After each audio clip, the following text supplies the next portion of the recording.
Halo semua, saya Ali. Saya Rehan. Selamat datang di podcast Mantai, Mahasiswa Santai.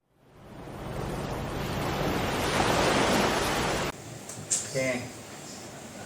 Nah, di episode kali ini tuh saya sangat senang banget, terus sama bangga banget karena kita kedatangan tamu tuh yang sangat spesial, yaitu dimana om saya sendiri.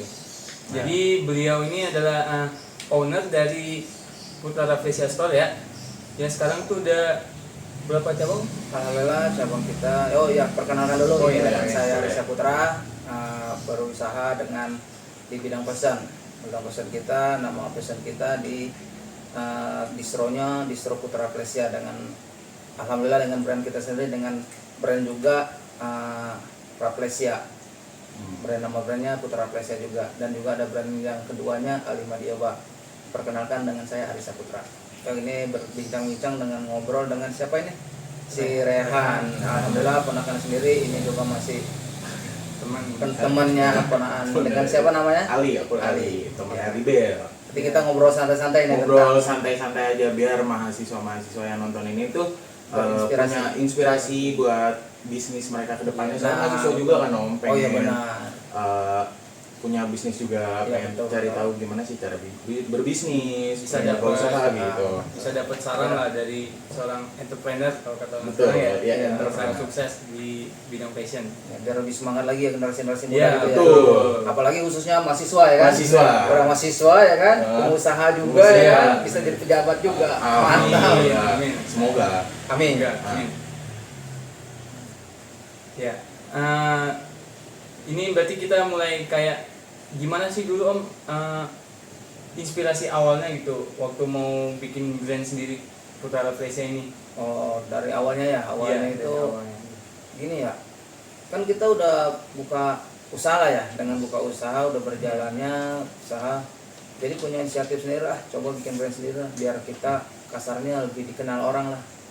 Soalnya kan kalau kita brand sendiri kan lebih kenal lagi, lebih mungkin bisa lebih berbesar lagi kan karena kita brand sendiri. Gitu. Jadi inspirasi sendiri dengan nggak sengaja spontannya dengan ide-ide sendiri gitu bikin brand gitu. Ya alhamdulillah sekarang udah berjalan brandnya udah bersekitar 12 tahun sekarang. 12 tahun. Ya dari 2014 ya. Ya Berarti alhamdulillah. kalau dulu Om 12 tahun kemarin tuh langkah pertama Om itu untuk ngebangun distro Om dari awal gitu. Itu apa Om? Awalnya itu buka distro itu dari inspirasi teman ya, yang seperti teman. yang kita bicarakan sekarang, biar ada inspirasi, biar kita lebih semangat kan. Karena lihat teman tadinya juga kerja kan, jadi kerja, lihat inspirasi teman, wih enak juga jadi pengusaha kan gitu. Jadi terinspirasi lah kita kan, pengen usaha juga lah. Ya sama dengan ngobrol, tanya dalamnya seperti apa, ya kan sistem seperti apa, ya tambahlah semangat kita kan. Ya alhamdulillah memberanikan diri buka usaha. Ya alhamdulillah buka cabang di distro kita yang cabang pertama di Jalan Raya Condet, Jakarta Timur. Ya alhamdulillah dengan berjalannya waktu bersekitar 6 bulan 7 bulan, alhamdulillah peminatnya banyak gitu. Ya alhamdulillah lah penjualan itu kan besar, meningkat terus itu sampai saat ini alhamdulillahnya. Gitu. Kalau dari awal merintis ya, ada nggak sih tantangan awalnya tuh kesulitan-kesulitan yang pernah Om alami gitu waktu awal-awal merintis? Ada. Kalau kesulitannya kan kita dari nol nih ya kan. Iya benar. Tidak bukan kita dapati ada investor, kita nggak ada yang mau benar dari nol. Ya, dari kesulitan itu dari modal. Ketika kita mau produksi, modalnya nggak ada. Ya kan. Cuma alhamdulillah jangan berkecil hati, dengan kita berusaha, insya Allah akan kasih jalannya kan gitu. Ya alhamdulillah partner-partner kerja bisnis ya pada lihat kita kerjanya oke gitu. Iya, kelihatannya akan maju nih kan gitu. Yang bisa bagus ya. Iya, jadi banyak yang datang kan. Ya udah ada yang ngasih support, terus juga ada yang ngasih seperti bahan dan produksi, biaya produksi kan gitu. Ada juga kita sistem ada komitmen hasil lah gitu. Nanti keuntungannya berapa dan gitu. Berarti bagi-bagi persen ya? Iya, awalnya seperti itu karena kita kan modalnya kan terbatas nih. Iya. Nah, jadi kita kurang modal kan gitu. Usaha itu pasti pertama kan modal ya. Nah, kedua modal, kedua itu baru pengalaman, ilmu lah dalam arti. Memang kelihatannya sepele, cuman ada trik-trik yang harus kita pelajari, yang kita kuasai biar usaha kita berjalan kan gitu. Berarti modal itu kalau buat Om sendiri awal-awal tuh emang masalah. Cuman bukan jadi hambatan buat kita berbisnis ke depannya gitu. Oh iya, betul. Berarti kalau kita nggak punya modal tuh bukan berarti kita nggak bisa usaha ya Om ya? Iya benar. Pasti bisa. ada jalannya Ya, dengan benar. kalau tadi saya dengerin Om. Berarti dengan prospek bisnis yang bagus itu Iya. bakalan datengin tadi Om bilang Iya, investor, terus yang support Iya, kayak gitu ya Om ya? Benar. Jangan berkecil hati ketika kita nggak punya modal. Yang iya, penting kita niat berusaha, terus ilmunya kita kuasain. Insya Allah itu kan jalan. Ya alhamdulillah yang saya rasakan ya seperti itu sampai saat ini gitu kan. Alhamdulillah ada aja investor-investor datang. Ya tinggal kita aja mengendalikan diri mau dan enggak kan gitu. Kalau dari Om sendiri ada trik khusus nggak Om biar kan awal Om nggak ada modal nih, cara datengin investor gitu? Ya kalau trik saya dengan pribadi yaitu pertama jujur. Jujur. Ya, Jujur. itu Kunci utama berarti berbisnis itu jujur. Jujur. Kalau kita jujur, insya Allah investor-investor akan banyak datang dan banyak juga support dan hal yang tidak mungkin kita bayangkan dengan tiba-tiba datang gitu. Itu kita harus jujur. Terus dengan apa adanya. Contoh dengan apa adanya ya jangan berlebihan lah. Oke. Ya apa yang kita rasakan, apa yang kita jalanin ya sebutin aja, jalanin aja, ceritakan aja seperti itu. Gitu. Ya alhamdulillah dengan penilaian orang-orang kan ya mungkin ada lebihnya, ada plusnya kan, makanya mau gabung sama kita gitu. Gitu. Itu tuh cara gimana biar pada datang ya Om. Iya. Kita biar nge-support ke depan bisnis kita lebih baik gitu ya. Iya, terus kita juga harus berani, harus jujur, jangan arti kita mundur, dalam arti menghindar dan lain-lain lah. Cuma bisnis itu kan seperti itu ya. Investor datang ketika kita ada gonjangan penjualan agak turun ya kan. Kita harus berani diri menghadap apa yang ada ya kita sebutin gitu. Jangan menghindar, contoh menghindar dicari atau ditelepon tidak diangkat. Nah itu akan kabur gitu ya Mas? Ya itu akan merugikan kita karena orang satu pun yang tidak percaya sama kita lagi itu akan 1000 nggak percaya sama kita. Cuman satu percaya sama kita akan 2000 yang orang akan percaya sama kita. Jadi selain jujur juga amanah ya. Amanah, terus gaya hidup juga lah apa adanya aja. Tadi ada kata-kata keren banget, berani gitu. Nah, kalau buat mahasiswa ya Om, kan selama ini misalkan kuliah technopreneurship kayak gitu, banyak mahasiswa sebenarnya punya bisnis plan yang bagus. Cuman mereka tuh terkendala di keberanian ya Om. Iya betul. Jadi kayak kan seperti pengen buka bisnis nih, cuman aduh takut gagal, takut ini, takut nggak laku, takut. Benar. Nah itu takutnya terlalu banyak gitu. Iya. Nah, cara ngatasin biar kita berani gitu. Kan pasti Om juga pasti ada ketakutan Iya, ketakutan benar, kayak gitu. pasti. Cuman cara menghilangkan hal-hal itu gimana tuh? Nah contohnya saya juga dulu kan kerja. Dari kerja berarti kan kita udah penghasilan udah dapat ya, Iya, udah jelas ya. benar. Ketika kita mau ngambil usaha, keputusan atau memberanikan diri kan, pasti kayak saya, oh kalau seandainya nanti rugi, saya duitnya dari mana lagi, Iya, sedangkan uang segini aja kan. Nah itu dalam arti kita harus cerdas memilih apa yang kita mau usahakan, apa kita mau bisnis. Contoh kita mau bisnis nih, seperti saya pribadi ya, mau jual di bidang fashion ya. Ya kita harus gelutin dulu, kita pelajari dulu, kita deketin orang-orang yang pengusaha fashion. Karena kita untuk menghilangkan ketakutan kita tadi. Itu pasti takut lah, siapapun pasti takut. Apalagi mahasiswa ya, dia belum jalan, cuma hanya pengen usaha, cuma takutnya rugi atau nggak laku tadi kan. Nah makanya menghindarin, contoh kalau kita mau buat fashion, kita akan bergaul sama orang-orang fashion, orang pengusaha. Nah kita pelajarin dalamnya seperti apa. Contoh bikin kita semangat, oh ya modalnya berapa, keuntungannya berapa, nah kan gitu.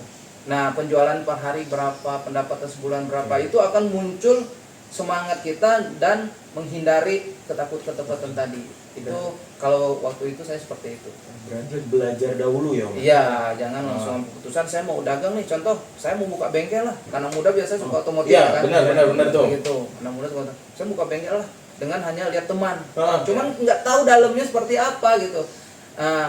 Pendapatannya berapa, terus penjualannya berapa, kan dia nggak tahu, hanya ngelihat orang yang sudah berjalan. Nah itu kadang ketika kita mau jalan, hitung-hitungan modal pasti itu ketakutan tuh pasti ada. bisa-bisa dengan tertentu mundur nggak jadi. Ya apa yang alami tadi kan, Ah. seperti mahasiswa tadi. Nah ketika kita mau buka kita harus pelajarin, benar-benar pelajarin, kita harus tahu risikonya pun kita sudah tahu. Nah Oke. kalau risikonya pun kita tidak tahu, berarti kita akan mundur karena takut tidak laku, tidak jalan kan gitu. Makanya kalau saya dulu kan risikonya lebih kecil dari kasarnya gimana ya? Risiko itu nggak terlalu banyak lah intinya gitu. Jadi majunya itu akan lebih banyak karena kita Oke. udah tahu. Itu ketakutan tadi pasti dihindarin semua. Tidak ada lagi kata takutnya lagi. Nah, ketika udah dapat, udah jalanin aja. Gitu. Berarti 2 poin yang bisa kita tangkap tadi ya, untuk menghindari ketakutan memulai bisnis ya. Yang pertama itu ilmu ya, Om. Ilmu, belajar Dan yang- dulu gitu. iya. Belajar dulu benar. Dan yang kedua itu relasi yang pasti ya. Ya udah pasti relasi harus ada. Penting. Kalau nggak ada relasi itu akan kita kasar ngedrop nanti. Iya. Kasarnya nggak semangat lagi lah. Cuman relasi ada banyak kan datang begini. Nah, dan ketiga juga kita harus banyak berkembang lagi, bergaul lagi. Oh iya benar. Contoh kalau kita di bidang fashion kita akan selalu keluar lihat Iya. di mana gitu, di mana Di perkembangan zaman perkembangannya gitu. Terus kita ketemu si A si B, dia mungkin dia lebih maju dari kita, itu akan tambah semangat kita lagi. Gitu. Terus belajar ya Om. Iya. Misalkan bisnis kita udah berjalan juga dengan perkembangan zaman yang ada, kita tetap ngikutin perkembangan yang pasti. ada terus gitu ya. Iya. Itu biar bisnis kita tetap survive untuk ke depannya. Iya. Gitu. Ini juga saat ini kan kadang kita udah merasa cukup lah, udahlah saya dapat segini udah alhamdulillah jalanin. Itu kita banyak itu menyendiri lah, malas lah keluar lah, capek lah, udah alhamdulillah gitu. Itu salah sebenarnya. Salah. Karena kita usahain nggak tahu akan berjalan terus dan tidak ya. Oke. Nah, makanya supaya saya pribadi saya selalu keluar nemuin si A, si B, si C. Nah, karena apa? Untuk semangat saya lagi timbul. Semakin kita banyak ketemu orang pengusaha itu semakin kita semangat. Itu intinya, semakin bersemangat kita. Kalau kita nggak ketemu orang-orang pengusaha yang sukses, kita akan merasa udah cukup lah seperti ini gitu. Cuman kan kita nggak tahu apakah cukup terus kan. Sedangkan sepanjang waktu, sepanjang masa nanti pengeluaran kebutuhan lebih banyak. Iya, beda lagi. Nah, terus tambah lagi usaha kita ketinggalan zaman kan kita bilang tadi bisa kita mengalami kebangkrutan dong. Iya. Gitu. Karena zaman lebih canggih kan. Betul. Nah, makanya kita harus banyak nemuin orang-orang pengusaha, apapun usahanya. Iya. Jadi untuk inspirasi kita lebih semangat. Gitu. Berarti kalau dari yang Om ceritain tadi ya, udah berjalan 12 tahun ya berarti. Iya, ya. alhamdulillah. 12 tahun. Dari 12 tahun itu ada nggak sih Om kayak titik balik momen besarnya itu yang bikin Putra Raplesia itu berkembang pesat banget, atau emang bener-bener dari konsistensi Om dari dulu tuh yang buat usaha ini maju gitu ya? Ya, kalau berkembangnya ya, berkembang Iya. pesatnya ya. Kalau berkembang pesatnya itu komitmen ya, komitmen kita produk lah intinya. Produk kita jangan pernah kita mengurangin kualitas ya. Kualitas kita harus dijaga. Kualitas harus dijaga, terus juga harga harus bersaing. Apalagi sekarang teknologi. Iya. Nah, teknologi itu sekarang kayak online kan, mungkin lebih murah harganya dibanding offline kan gitu. Cuman kita kembali lagi, kita harus bertahan dengan kualitas, terus ditambah lagi model ya, fashion ya. Modelnya harus banyak, jangan modelnya itu aja. Karena kalau kita model itu aja, orang pembeli, customer juga akan bosan dengan model kita seperti itu. Itu kalau untuk berkembang pesatnya, berjalan waktunya ya. Iya.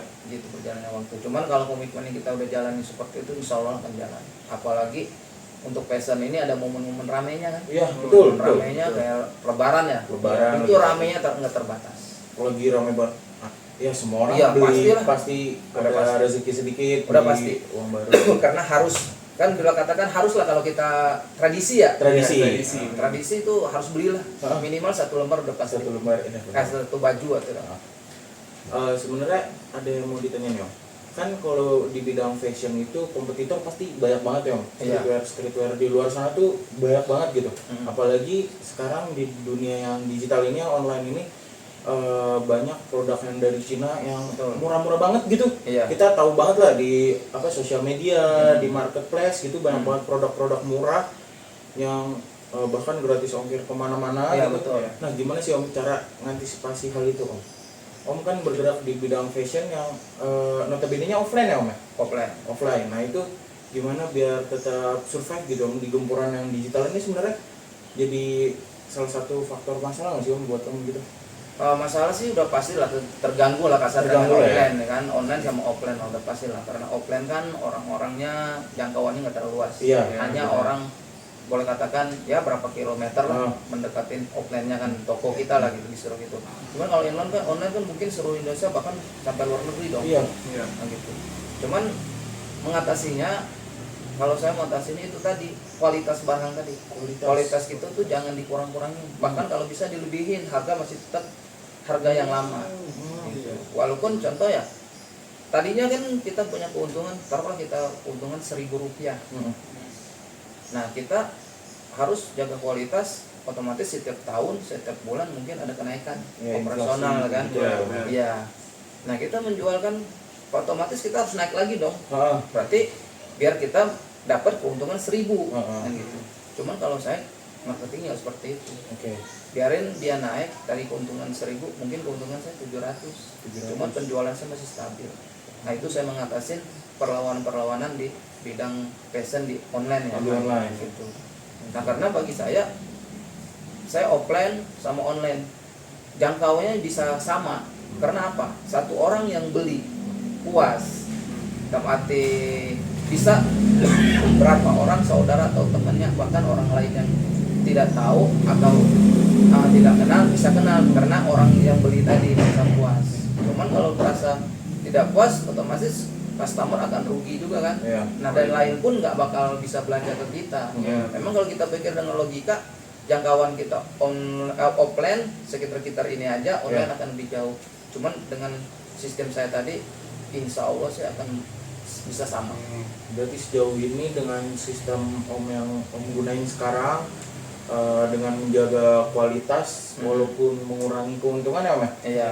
Itu tetap bisa survive melawan gempuran di mana baju-baju murah ini sebenarnya kalau kita beli nih katanya katun apalah pas datang Iya. malah bahannya panas Nah, gitu, itu. cuman ngelihat karena harga murah. Bahkan kalau nggak salah saya pernah lihat di shopnya itu ada baju gitu, kaos gitu dong, harganya cuma 5.000 gitu produk dari Cina gitu, tapi pas datang malah panas gerah, malah nggak kepake kayak gitu. Iya, Nah itu betul. jatuhnya jadi kayak buang-buang uang kan. Iya. Mending kita sebenarnya ke toko offline, kita bisa tahu Perbaikan, produknya iya. gimana kan. Benar. Nah itu mungkin plus ya Om dari bisnis offline-nya Om gitu. Iya, kalau orang-orang itu saya lihat ya dalam arti gini, mungkin mereka tergiur dengan harga murah. Harga murah. Iya. Tapi dengan logika kita berpikir, masa iya dengan murah pasti dengan harga murah, dengan harga murah kualitas bagus kan nggak Gak mungkin. Jangan tergiur, gitu. Tergiur dengan harga murah. Kalau kita sih nggak seperti itu. Harga murah, kualitas bagus. Nah, alhamdulillah ya berjalan sampai saat ini. Dan juga kita bisa sekarang kan teknologi tadi ya, Iya. kita bisa mengiklankan kita Nah, mengiklan di FB, di Instagram dan lain-lain. Nah, Nah, tujuan kita bukan hanya untuk beli di online, kita nggak ada online kan, Ya. mengarahkan orang biar datang ke Datang ke offline kita. Itu ngepek banget, ngepek banget. Karena Banget ya. kita posting, memang saat ini orang belum belanja. iya bisa Nah, minggu depannya bahkan. minggu depan, bulan depan ketika mereka perlu dengan kita iklan tadi itu akan datang. Ketika dia datang, contoh diisi kita iklan, masuk iklan kita ke Bandung atau Purwakarta. Iya. Ketika dia mau belanja jauh dong. Hmm. Satu saat dia pergilah ke arah Jakarta sesuatu gitu ke ya. Jakarta. Iya. Wah, saya mau penasaran lah, kemarin saya lihat ada iklan distro Putra Plaza begini-begini. Dia mampir, Mampir. dia belanja, puas. Itu akan balik lagi dan saudara dan temennya akan Temennya datang ke iya, sini. dia cerita berarti Nah, cerita iya. lagi sih di Putra Novelis ini bajunya bagus. Nah, betul. Terus ini nih. Iya. Mereka ntar pas ke Jakarta lagi pada beli. Gitu. Berarti gede ya impactnya pemasaran bagi Om gitu ya. Wow, gede Gede banget. banget ya. Karena Menurut Om sendiri tuh strategi pemasaran yang paling efektif yang pernah Om terapin di brand ini tuh apa Om? pemasarannya itu yang kayak yang saling itunya itu saat lebaran ya, Lebaran, posisi ya. lebaran. Posisi lebaran kan kita orang belanja banyak, Iya. berbagai macam dari mana-mana. Iya betul. Betul. Nah, itu makanya setiap tahun itu peningkatan penjualan itu udah pasti ada Di setiap lebaran. setiap lebaran. Lebaran. Contoh kalau hari-hari biasa ini kalau kita persentase ya, yang peningkatan belanja itu paling customer baru ya, paling bersekitar 5% atau 10%. Nah itu customer baru ya. Kalau yang lamanya alhamdulillah sampai saat ini, bahkan yang kita pertama buka sampai sekarang aja masih sering belanja. Masih suka balik lagi? Masih. Pelanggan Loyal berarti Om? Iya, itu banyak banget. Ini Bang saya belanja dulu ini. Saya lihat tahun ini ya belanja itu, karena brand kita kan ganti-ganti. Tahun ini kita ngeluarin brand ini seperti ini nih. Tahun depan lagi begini. Bisa jadi beda. tahu ya. Jadi tahu, oh iya alhamdulillah puas saya katanya balik lagi. Alhamdulillah ya seperti itu. Nah, posisinya pas lebaran itu akan meningkat lagi. Ya, meningkat lagi. Maka memang mereka nggak langsung belanja, enggak. Kadang dia Ngeliat secara orang. nggak sengaja dia berangkat ke Jakarta atau ke Bekasi atau ke Tangerang dengan nggak sengaja, oh iya kemarin saya lihat mau mampir. Dengan dia mampir, pilihan banyak, harga terjangkau, kualitas bagus, itu pasti beli. Itu pemasaran saya untuk dunia kecanggihan sekarang lah ya, teknologi itu ya. Karena kalau untuk di online itu menurut saya kurang puas ya. Itu bilang tadi nggak bisa lihat, bahkan barang nggak sesuai, mungkin foto ya. Kadang foto bagus, namanya foto kan nggak mungkin real. Bisa dari Sama- efek cahaya dan lain-lain gitu ya. Penjualan yang paling banyaknya kita dari offline. Berarti kalau saya note dari tadi Om, itu loyalitas tuh buat Om tuh pelanggan yang loyal tuh sangat bagus gitu ya Mas. Nah itu gimana sih Om cara biar ngejaga keloyalitasannya mereka biar balik lagi gitu. Kayak yang tadi Om bilang, ada yang dari tetap cabang pertama Om buka sampai sekarang udah beberapa itu tetap balik lagi. Gimana sih Om kuncinya gitu? Kuncinya itu balik lagi itu tadi dari produk kita tadi. Kualitas kita harus dijaga. Terus kalau ada seandainya kenaikan sedikit, itu yang penting kita masih ada keuntungan, itu ditahankan. Harga tuh nggak boleh, kalau saya nggak boleh naik, harga tetap segitu. Yang penting keuntungannya masih ada, kecuali keuntungannya udah nggak bisa lagi lah, intinya lebih kecil lah, dengan operasional nggak ketutup. Mungkin saya nggak bikin lagi brand itu, bukan brand itu, model itu. Saya bikin model terbarunya lagi. Nah karena model terbaru nanti harga terbaru dong, beda lagi. Begitu. Terus masalah apa namanya itu, harga itu ngaruh banget untuk orang balik lagi.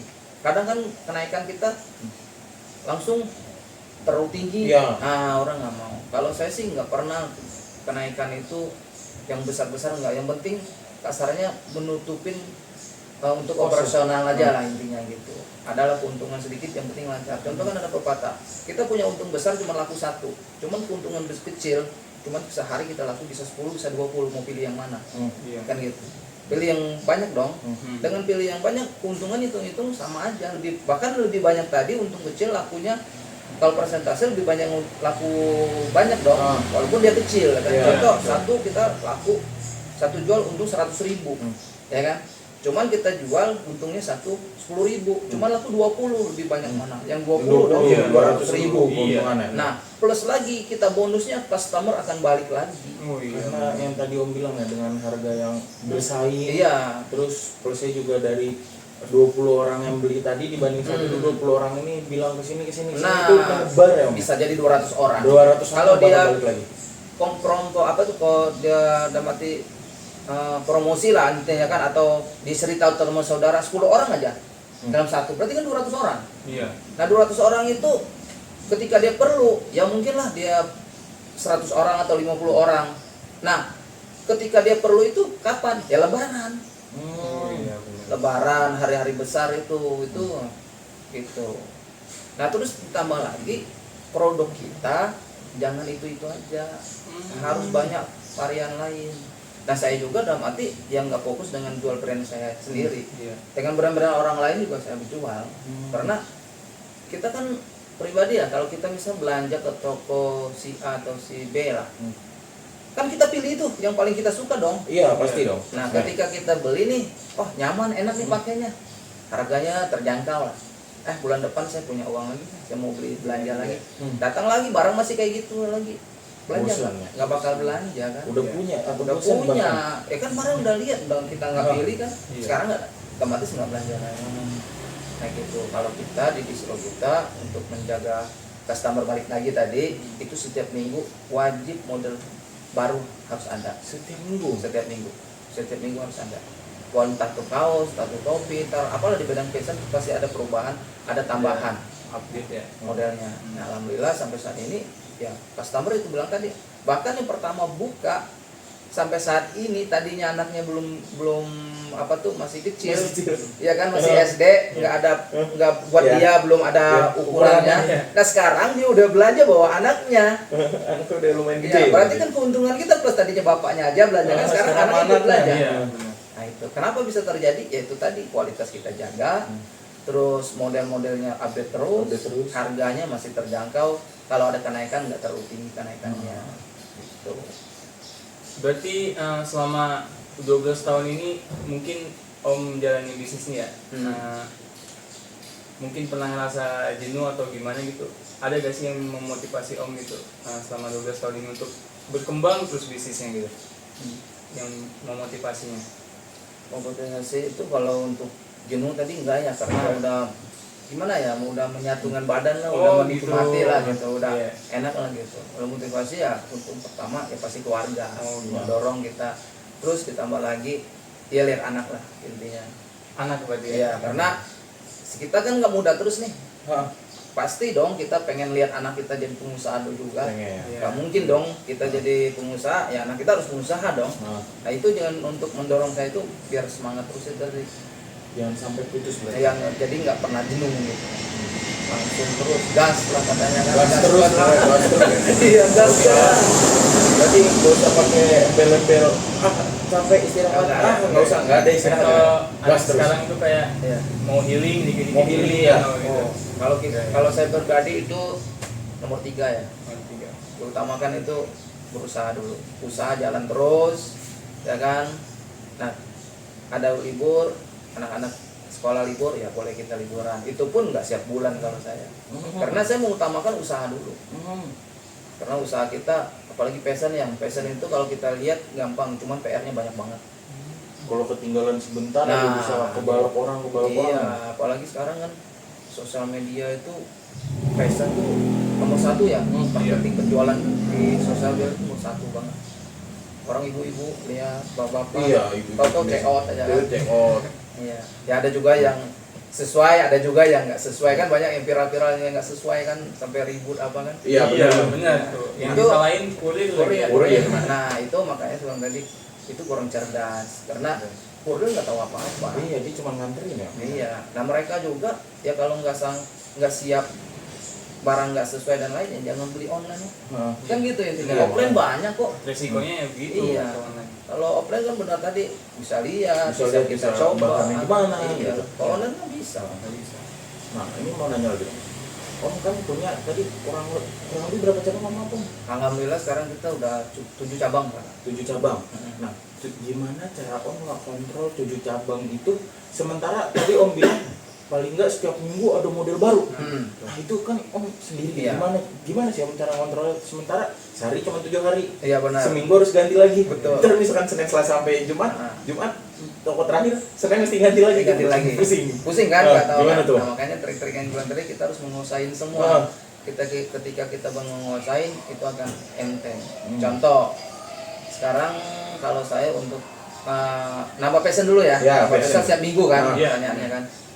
Itu saya nggak ke toko, nggak ke distro. Saya hanya via telepon sama, makanya kita di distro itu ada kepala cabang, ada anak cabang. Anak cabang itu anak toko lah kasarnya kan. Nah jadi saya pegang kepala cabangnya. Nah, kepala cabangnya siapa nih? Misalnya cabangnya si A namanya seandainya. Ya udah saya pegang dia, apapun keperluan saya, mereka yang backup. Contoh, ini distro cabang 1, saya telepon. Ini barang yang kosong apa aja? Jadi sebutin sama dia, kan dia punya data barang yang kosong. Nah barang yang kosong itu penjualan kira-kira gimana, masih lancar apa udah menurun? Gitu. Kalau dia masih lancar kita tambahin. Kalau menurun berarti kita harus ganti passion yang baru. Gitu. Nah ketika dicatatin barang yang kosong udah kita catatin semua, berarti kita punya PR lagi, harus passion yang baru lagi. Nah gitu. Jadi setiap minggu makanya bisa terjadi penambahan model. Nah ketika saya udah barang udah dapat barang yang kosong, ngambil barang atau saya belanja ketika kita di gudang udah ada, saya atur lagi, saya hitung dulu, saya masuk ke cabang 1, cabang 2, cabang 3. Nah habis itu nanti kepala cabang ambil ke gudang. Kalau saya nggak sempat antar, kalau saya sempat antar, saya antar sekalian kontrol toko. Nah gitu. Nah, ketika udah semua selesai, udah nyampe toko itu nggak bisa langsung dijual, harus dihitung dulu, masukin sistem. Nah ketika sistem udah masuk, baru bisa terjual lah, bisa dijualin lah di distro. Jadi semua terkoneksi.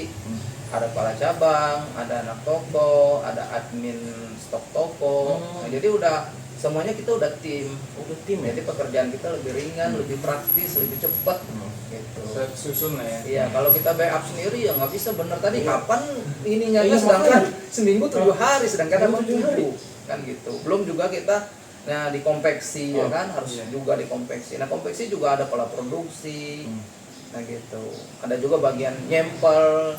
Jadi semuanya udah terkoneksi lah gitu. Kalau kasarnya mah kalau kapal kan ada awak kapal ya kan, ada nakodanya gitu. Jadi mereka udah ngikut gitu. Nah penjualan di toko itu urusan orang toko gitu. Kalau saya untuk penyediaan barang-barang yang kosong, model-model yang kosong gitu. Berarti udah sejauh sampai titik ini perjalanan Om ya, dan sebanyak mana orang yang pernah Om temuin gitu relasinya, Om percaya nggak menurut pandangan Om nih semua orang tuh bisa jadi pengusaha? Kalau bisa kenapa, kalau enggak kenapa gitu? Sebenarnya tergantung individunya ya. Kalau dia niat mau jadi pengusaha bisa. Yang penting niat dulu ya. Niat ya Pak. Kadang niatnya setengah-setengah sih. Banyak kalau setengah-setengah nggak jadi. Contoh kan namanya setengah-setengah kan. Belum tempur aja udah nyerah. Udah ketahuan di depan ada musuh kan. Kalau kita niat mau mati ya udah gua breakin lah gitu. Cuman kadang udah sepi jualan, nyerah. Tergantung individunya. Kalau individunya kasarnya memang pengusaha itu ya kadang naik naik turun ya, udah pasti lah, kadang naik kadang turun. Saya juga ngalamin kok naik turun, tapi ya itu tadi jiwanya udah ada pengusaha ya jalanin terus gitu. Gimana sih Om numbuhin jiwa pengusaha gitu, sementara kita masih mahasiswa rata-rata tuh mentalnya tuh masih mental terlulus kuliah kayaknya masih pengen kerja dulu deh gitu. Iya. Biar numbuhin jiwa pengusaha itu. Jiwa pengusahanya itu susah sih ya, tergantung dari diri sendiri sih. Dari diri sendiri udah kita menjalani. Kalau saya alami ya, saya lihat ya dari kacamata saya di masyarakat lah. Emang kalau jadi pengusaha itu susah. Susahnya itu kan buat majunya ya. Kalau buat nggak maju sih banyak yang terjadi ya. Buat majunya dikit kan. Dari situ susahnya seperti itu. Cuman kembali lagi saya bilang tadi, kalau dia udah menjalani, saya juga punya teman ya. Dia turun, naik turun terus. Bahkan dia habis sampai asetnya semua dijual udah nggak ada lagi. Cuman memang jiwa usahanya ada, makanya tergantung individunya, tergantung orangnya ya. Ada aja jalannya. Ketika dia berjalan lagi, memang dia nggak punya modal lagi, namanya udah habis. Nah, mungkin selama ini dia menjalanin generasi-generasi atau dia rekan-rekannya pengusaha menjalin hubungan baik, ya ada jalannya. Ketemu si A, ketemu si B, ya adalah namanya temen kan. Oh ya udah saya ini begini, sekarang udah ngajak dikasih modal, jalan naik lagi. Gitu. Cuman kebanyakan yang kurang, yang nggak jalan itu yaitu baru kegagalan sedikit, udah down, udah nggak mau lagi. Apalagi dia kasarnya dari awal orang pekerja ya, dengan kerja aja lah, setiap bulan dapat gaji. Cuman kembali lagi, ya kalau saya sudut pandang saya lihat kalau namanya pengusaha itu buat kita maju peluangnya lebih banyak, ya kan? Iya, buat kita berkembang ya. Iya, itu peluangnya lebih besar. Gitu. Mungkin dari teman-teman yang nonton ini nanti juga banyak mahasiswa atau anak muda gitu yang ingin memulai bisnisnya sendiri. Ada nggak sih saran yang bisa Om sampaikan gitu buat teman-teman yang lagi nonton? Nah, ada teman-teman adik-adik ya mahasiswa yang pengen usaha, apapun bidang usahanya. Itu pertama itu tadi jujur, ya kan, amanah, begitu. Terus juga dalam arti semangat, dan terakhirnya harus menguasai itu usaha. Ketika kita udah menguasai, insya Allah itu ada jalannya. Apapun rintangan berat akan kita jalani, akan kita lewati. Yang penting niat tadi. Apa juga nih ada mahasiswa nih, dari mahasiswa mana tadi? Ada yang kalau yang nonton sih bakal dari seluruh random, Indonesia seluruh, ya, ya, dari banyak seluruh ya. Indonesia nih. Nah, siapa tahu nih namanya nanti atau sekarang juga Iya, kan. iya. Saya lulus kuliah mau ngapain kan? Ah. Ya. Apalagi sekarang nyari pekerjaan susah. Susah, betul. Ya kan? Atau mulai sekarang lah saya pengen usaha lah kayak saya lah om lah panggilnya kan. Mungkin abang lah manggil saya. Pengen jadi pengusaha apa namanya usaha pengusaha fashion lah namanya perusahaan itu kan enak ya nikmat ya. Iya. Gitu kan. Rasanya nggak motor, kan bersih ya. Boleh gabung ke kita sharing-sharing seperti ini nggak apa-apa. Ataupun om, bang saya mau usaha nih fashion seperti itu. Nggak apa-apa, saya akan kasih trik-triknya, ilmu-ilmunya dan saya bisa ngajarin juga. Nggak apa-apa kok bisa gabung ke kita kok. Oh berarti om bukan menganggap misalkan ngajarin yang mau bikin bisnis kayak itu bukan jadi kompetitor gitu? Bukan. Jadi boleh datang ke kita Berbagi ngobrol, ilmu, berbagi ya? ilmu. Saya malah seneng kok. Saya ada cerita sedikit ya. Saya ada customer belanja ke toko kita, dia beli celana pendek tadinya. Kebetulan dia itu udah PHK kerja, Oh oke. udah nggak kerja, cuman dia punya tabungan. Ah. Datanglah dia punya terinspirasi dengan usaha kan, lihat kongsi muda katanya. Tadinya kiranya saya itu yang kerja, yang kerja udah lama kerja katanya. Udah sih bilang gitu. Cuman dia bilang gimana ya kalau mau buka usaha ini, saya jelasin lah. Terus akhirnya ini yang punya, ya alhamdulillah saya gitu juga kan. Ya kan bingung ya kan, tadi yang kerja dia. Iya. Ya saya pikir ya memang saya kerja kan gitu. Iya. Cuman saya nggak kerja sama orang, kerja buat dengan diri sendiri sendiri dan kan. keluarga. Dia bilang yang punya, iya saya bilang kan. Akhirnya terinspirasi lah dia. Pengen punya usaha seperti ini. Ya udah saya bilang nanti atur waktu kita ngobrol, kita bahasin semua, kita langsung lihat produk-produknya. Ya alhamdulillah dia harus bersepakat pengen gitu. Buka usaha seperti itu. Ya alhamdulillah cerita sampai sekarang masih buka usaha. Masih jalan. sampai sekarang. Cuman dia dalam arti mungkin mau bikin brand atau dia mau nyari fashion, mungkin dia belum ada pengalaman. Cuman dia minta barang dari kita. Semua kita yang kirim. Princess namanya ya. Kalau ngirim gitu princess ya kali ya. Princess ya. Iya, princess gitulah. Kata bahasa gaulnya gitulah. Ya kita kirim barang dia. Ya saling menguntung. Saya ngirim barang ke dia punya keuntungan. Dia jual di toko punya keuntungan. Jadi bagi keuntungan gitu. Iya, gitu. Jadi nggak ada yang nggak bisa, pasti bisa. Mungkin bagus banget ya, boleh kita kasih applause dulu ya buat banyak banget pelajaran yang bisa kita ambil ya. Terutama tadi jujur, amanah, berani menjaga kualitas, itu komitmen utama, juga, komitmen Dan pantang menyerah. Dan pokoknya. pantang menyerah. Selalu Juga. semangat. selalu semangat. Iya. Nah, luar biasa banget orang yang bisa kita wawancara Iya. kali ini. Hebat banget, bisa banyak daging nih kalau bahasa Iya, sekarang daging semua misalkan ya. lagi ngobrol gini nih banyak ilmu itu. Iya. Orang-orang tuh ngomong, aduh daging banget nih. Iya, daging benar. banget nih, daging banget. Itu bahasa gaul anak muda ya. Iya, bahasa gaul.